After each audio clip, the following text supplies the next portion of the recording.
Ashamaa harka fuunee daawwattootaa fi kabajamtoota maatii kennii indasiis akkam jirtan nagaa keessanii ani nagaa fuudha galanii ulfinni waaqayyoof haa baay'atu. Isinillee baga nagaa fayyaa taatan waan na dursaan nagaa ta'uudha kan waan hunda dursuu iyyuu warroonni sabiskiraayib gootan guddaa galatoomaa warroonni maatii kiyyan taane kootta gara maatii kiyyaatti dabalamuun dagatinaa sabiskiraayib godha laayik sheer gochuun dagatinaan siniin jedha. Har'a viidiyoo wayii qabadhee dhufee jira. Viidiyoon kun illee dhugaa viidiyoo baay'ee garaa na nyaateedha. Viidiyoo kanarraa yaada mataa kootiin dubbadde jedhee viidiyoo kana qabadhee kanan dhufeedha. Hundumti keessanuu haadha eebbotii fi beekii shoo ni beektan jedhee yaada. Beekii shoo namni wallaaltan hin jirtanii akkasumas haadha eebbuu namni wallaaltan hin jirtanii. Namoonni haadha eebbuudhaaf maatii hin taane maatii ta'uudhaan jajjabeessuun dagatinaa siniin jedha. Egaa yaadni ani qabadhee dhufee har'a isaan lamaan irraa dhugaa dubbachuu fi waan baay'ee na ajaa'ibeedha jechuudha. Yeroo darbe kana keessaa waa'ee biraankii walirratti hojjetanii biraankii kanaan immoo itti beekii shoon baay'ee akka gaddeedha. Haati eebbutillee baay'ee tokko kan isheen boochu imimmaan ishee dhugaa dubbachuuf baay'ee garaan nyaate jechuudha. Warroonni viidiyoo haadha eebbuu dhaxxanii mana ishee sabiskiraayib hin goone warri hin daawwanne dhaqaatii daawwadha. Ulaa jajjabeessinuu maallaqa tokko malee dhannee viidiyoo yoo ilaalle karoo viidiyoo kanaati yoo gargaarre waan tokkodha isiniin jechuu barbaada. Kanaaf wal gargaaruun aadaa keenyaa ta'u asumaan immoo itti rabbiin daa'ima ishee kanallee yaa fayyisuu fi fayyaa guutuutti ishee dafaa deebisuu fi jechuun barbaada. Egaa biraankiin kun dhugaa dubbachuuf taananii namoota hedduu wal dhabsiisa jechuudha. Namoota mana tokko keessa jiranuyyuu gaafa biraankii dhedhanii biraankiin kun biraankii akkamiiti jedhamee jalqaba biraankii hojjechuun dura itti yaadanii dubbachuun ni barbaachisa yaada. Beekii shoon illee maaf aare jechuu miti. Dhugaa dubbachuu fi dhimma isarratti hojjetame baay'ee nama aarsa. Akka mataa kiyyaatitti namni tokko wanta hin qabne tokkoon akkana na godhe yoo jedhamu gaariin ta'u wanta akkanaa kun jechuudha. Jalqaba wanti kun na baasaa laata moo nan baasu? Wanti nani dubbachaa jiru kun yaada fudhatamaadha moo yaada fudhatamaa miti jennee ilaalluudha. Yuutuubumti bichaa yaa ilaallamu jennee gaafa waan tokko hojjennu wantoonni hedduu kan nuti goonu sanirra wantoota badutu iyyuu baay'ata jechuudha. Haati eebbotii fi beekii shoon nama mana tokko dhufanii waliin nyaatanii dhuganii wajjin kolfanii dabarsanii nama garaa isaanii keessa wal beekanidha. Biraankicha kana kan jammare isaa walis mari'atanii hojjetanii ooruudha jechuudha.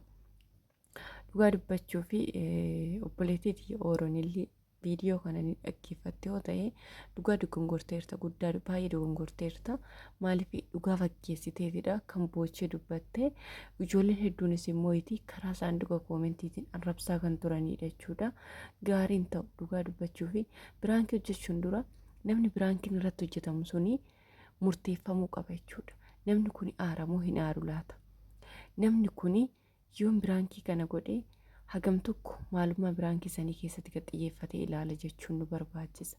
Beekii shoon biraankii hojjechuu hin beeku yookiin miidiyaa kana fayyadamu jechuu koodhaa miti. Nama tokko irratti waa hojjechuun dura amala nama sanii baruuni maalummaa nama sanii hubachuun murteessaadha jedhee tana yaada jechuudha.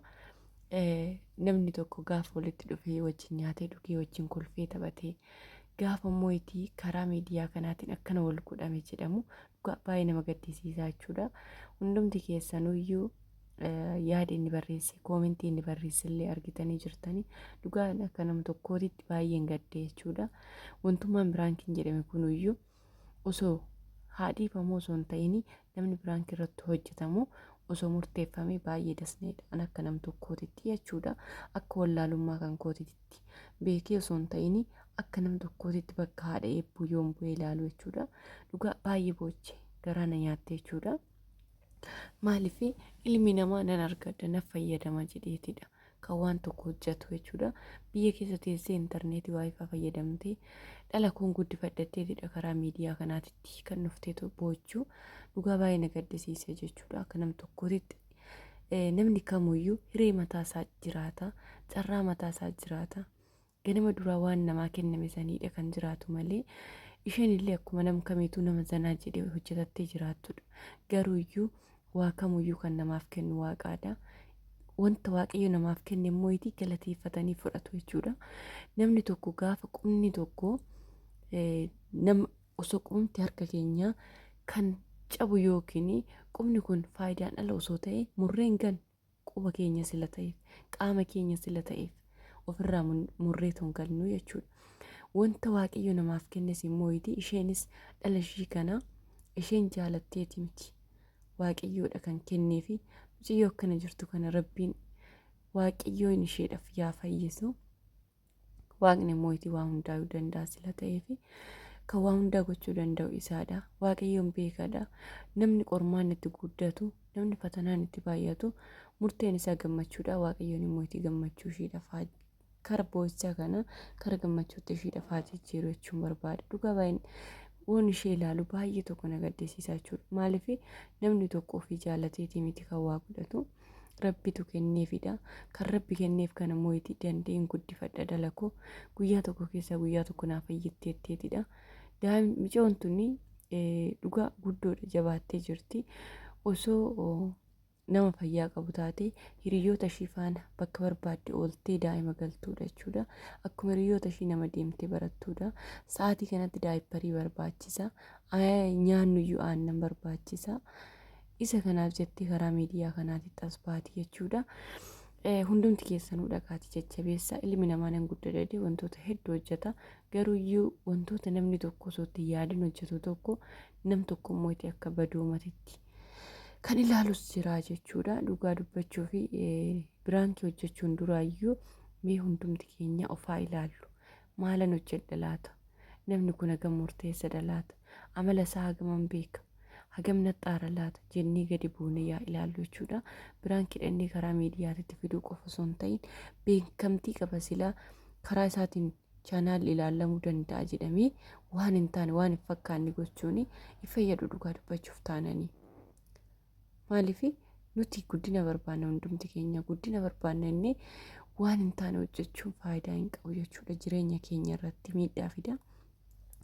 Kanaafiyyuu beekishoonis immoo akka dhiifama godhuuf abdii qabna.